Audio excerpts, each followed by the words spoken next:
YouTube, what is going on? It is Sans coming at you with a tips and tricks video. Haven't done one of these in a while, so happy that I'm able to record now with my capture card again. So I'm going to be bringing you a lot more footage. Just going to let this little clip initially start this off.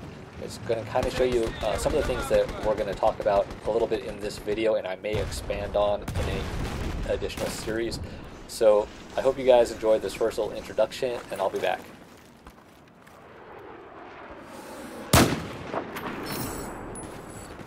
Soldiers, attack this objective.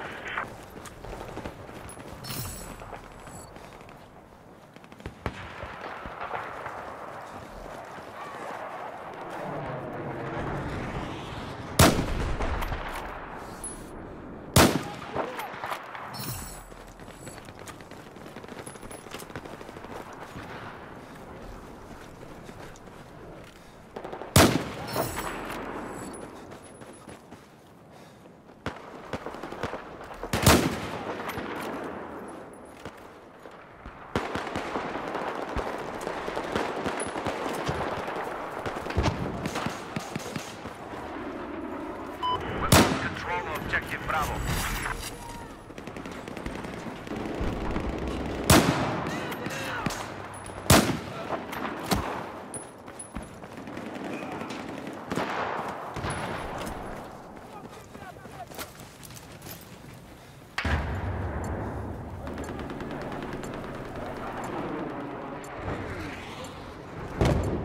This is to inform you objective Bravo is neutralized.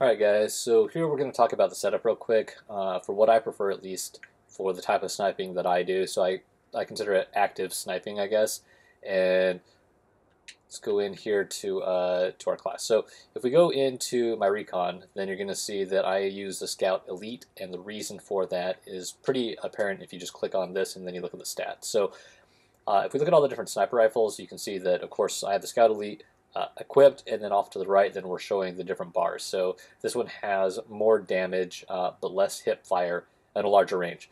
So just to sum it up quickly, the Scout Elite itself actually has the highest hip fire out of all the different sniper rifles, but of course it doesn't necessarily have the range or the damage.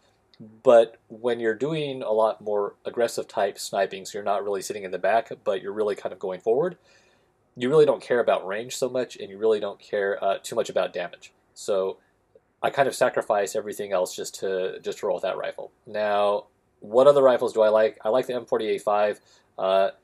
Not necessarily in the game, but I just like it because it's a nice sniper rifle in real life. It's based off of the Remington R700, and it's actually the Marine Corps derivative of it. So I kind of have a fondness for the M40, but I don't necessarily recommend it in the game. And then, of course, down here at the L96, again, I like this rifle a lot, and I prefer bolt action over the semi-automatic for some reason, and I'm not exactly sure why that is, but I've always kind of sniped on the bolt actions, so I really like it a lot more. Also, the L96 does have a pretty good magazine size. You can see it down there that it does have 10 rounds per mag, so that's actually pretty good. Right here, the Scout Elite only has 5, so that can kind of be a little pain in the ass, and then the M40A5 also has 10. So again, with the Scout Elite, you are sacrificing a little bit. Now, what is the essential equipment that you should also be looking at when you're going through this? So I paired this up with 8 times rifle scope, and I don't really like anything that's going to be overpowered like the 40 times, just because again, if I'm sniping that close to people, I'm not going to be able to see anything.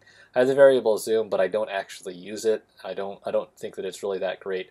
Standard barrel, I could actually probably put something else on this, but for me right now, I've kind of been doing this just because I don't want to sacrifice any of the accuracy or anything else. Then straight pull, but you can do this without the straight pull and just do no auxiliary right here, and you should be fine. Of course, the pain is obviously whatever, just whatever I guess I kind of feel it like. So Then you're going to want to have the PLD, whatever. And the reason for this is just that you're able to easily designate, different things. So let's hop in here real quick, and you'll kind of get what I'm saying. So again, this is a sniper rifle that I tend to use for close in situations. So for me, it's just easy to really kind of pop in with that zoom, and instead of using the any of these other rifles down here that tend to have that longer zoom, I just find this so much easier to kind of snipe in and then bring it down. And again, I feel like this one has like a little bit better hip fire. Let's see if I can hit this guy. Pulling to the left. Maybe not. That's not. It's not cooperating with me right now. But for me, I do feel like this one actually does have a better hip fire. You can see right there, I was able to get that guy. So for me, that's my personal opinion, and you guys, of course, can figure it out on your own. But if you're trying to no-scope, if you're trying to do something like that, of course, we all know that it's not as forgiving in Battlefield 4 as it is in like Call of Duty. So you guys have that to at least go off of. Now, one thing that I have noticed, you saw right there that it looked like I should have hit the barrel, and that can be one of two things. It could either be because it's not as powerful, so you see how it's flaming up now, and just because I'm at distance, and that can be kind of a pain in the ass for you, so that's something else just to keep in mind. But again, I do prefer the 8x scope in all of these different sniper rifles. Alright, you guys, so here I am just kind of demonstrating some of the equipment that I'm using. So this is the PLD again, and you can see as soon as that guy pops out, and I go ahead and start trying to snipe him. Now, with the Scout Elite, it kind of wants to pull down, and that's why I was able to hit that guy through the fence. I mean, I had a general idea that he was there, but that really kind of goes to show you that that this rifle is pretty forgiving when they say it's more has increased hip accuracy. It's because it actually kind of pulls down on people. Now, what I'm showing you with this map, or this little clip right here, is I guess what I mean by active sniping. So active sniping is not sitting in the back, it's instead pushing forward and taking the fight to the opposing team. So the sniper rifle, I feel like, can really be a difference maker when it's employed more towards the front instead of just the rear. So of course in the rear you're just kind of waiting for people, but when you're pushing up like this with this type of a rifle, basically what you have is a single fire assault rifle, but with the damage of a sniper rifle. So it can really kind of change the flow of the battle.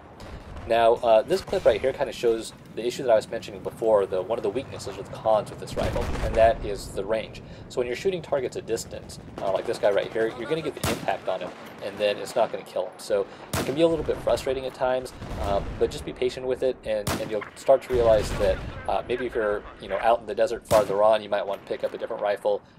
But for me, this is just really the sniper rifle that I like. Now with this guy, you can see that he was sighting in on me. Don't be afraid to take the shot. That's really the biggest thing that I can say about that. Right here, you guys probably heard the guy shooting at me, and that's why I ran back. This is just to show you that there is still a little bit of lag here, and you could easily see the tracer going into the enemy, but I didn't get the kill. So I hope that this video kind of helps you guys a little bit. I feel like I could try and explain things, but ultimately the best way is really to get out there and play, and also just watch film. Watch other people, watch what they're doing, try and figure out what works for them. Again, take your shots, move, don't stay in one spot, and don't be afraid to take a shot. That's the best way to learn. So thanks for watching, you guys, and I hope this video helped.